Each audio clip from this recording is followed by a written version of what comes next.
ये दुनिया की सबसे खतरनाक जेलों में से एक है, लेकिन जब एक कैदी जेल के अंदर जाता है तो उसे पता चलता है कि अंदर पहले से ही एक महिला भी बंद है। काफी समय से दबा हुआ गुस्सा लिए वो आदमी उसके पास जाकर उसे मारना चाहता है, लेकिन पास बैठा एक आदमी उसे तुरंत रोक देता है और चेतावनी देता है कि यहाँ की महिलाओं से पंगा मत लेना। मगर वो आदमी उसकी बात को बिल्कुल भी गंभीरता से नहीं लेता।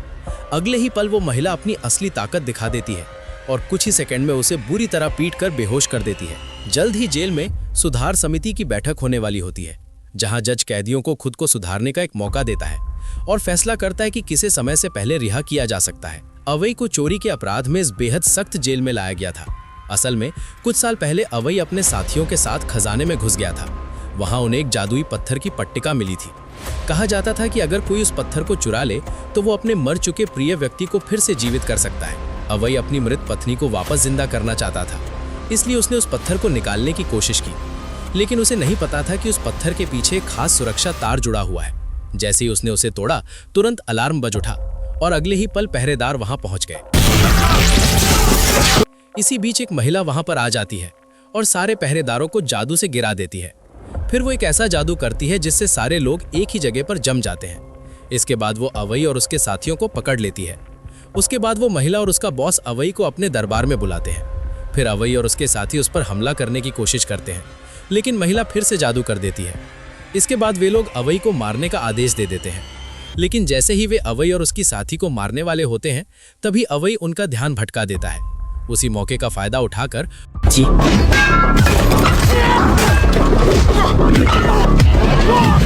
उसकी साथी और अवई उन पर हमला करते हैं, उन्हें मार देते हैं और वहां से भाग निकलते हैं। इस बीच एक महिला खिड़की से कूदकर भाग निकलती है। जमीन पर गिरने से पहले ही वो एक बाज में बदलकर हवा में उड़ने लगती है। फिर वो खुद को छुपाने के लिए एक शुतुरमुर्ग का रूप ले लेती है, लेकिन ये चालाकी लीसा के सामने ज्यादा देर नहीं चल पाती। लीसा तुरंत उसकी चाल समझ जाती है। खतरे को देखते हुए वो महिला फिर से रूप बदलकर एक बड़े जंगली जानवर में बदल जाती है और जान बचाकर भागने लगती है।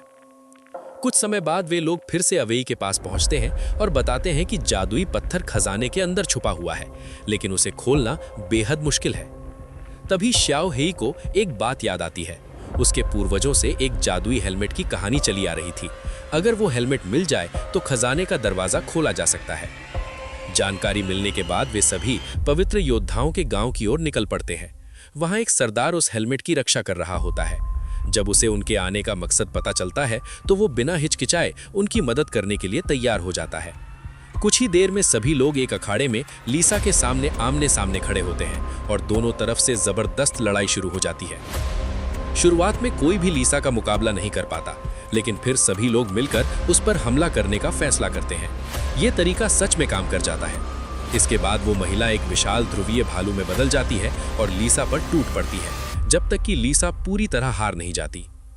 आखिरकार अवई खजाना खोलकर जादुई पत्थर निकाल लेता है, लेकिन लड़ाई के दौरान वीला गंभीर रूप से घायल हो जाती है। तब अवई एक बड़ा फैसला लेता है। वो अपनी पत्नी को जिंदा करने का मौका छोड़कर वीला को बचाने का निर्णय लेता है। जैसे ही जादुई मंत्र पढ़ा जाता है, वीला फिर से जीवित हो जाती है। आखिर में वे सभी जीत हासिल कर लेते हैं और अवई तथा वीला खुशी खुशी अपनी नई जिंदगी जीने लगते हैं।